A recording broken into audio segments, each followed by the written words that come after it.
সৌম্য সরকার, লিটন দাস এবং নাজমুল হোসেন শান্ত যতদিন বাংলাদেশ দলে থাকবে, বাংলাদেশ বিশ্বকাপ জেতা তো দূরের কথা, ভালো কোনো দলের বিপক্ষে জিততে পারবে না। এবার বাংলাদেশের 3 প্লেয়ারকে নিয়ে একই বললেন অস্ট্রেলিয়ার অধিনায়ক মিচেল মার্শ। প্রিয় দর্শক, এবারে টি-20 বিশ্বকাপে শ্রীলঙ্কাকে হারিয়ে দুর্দান্ত শুরু করেছিল বাংলাদেশ, কিন্তু সুপার 8-এ ওঠার পর সবকিছু যেন এলোমেলো হয়ে যায়। টানা 3টি ম্যাচ হেরে বিশ্বকাপ থেকে বিদায় নিল বাংলাদেশ। তবে আগের 2টি ম্যাচ হারলেও আজকে 12 ওভার 1 বলের মধ্যে জিততে পারলেই সেমিফাইনালের সুযোগ ছিল বাংলাদেশের। কিন্তু 12 ওভার 1 বল তো দূরের কথা, শেষ পর্যন্ত ম্যাচটি হেরে গেছে বাংলাদেশ। আর বিশ্বকাপের শুরু থেকে বাজে পারফর্ম করছেন নাজমুল হোসেন শান্ত, লিটন দাস এবং সৌম্য সরকার।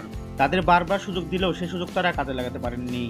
আজ আফগানিস্তানের বিপক্ষে লিটন দাস 49 বলে 54 রানের ইনিংস খেললেও সেই ইনিংসটি কোনো কাজেই আসেনি বাংলাদেশের।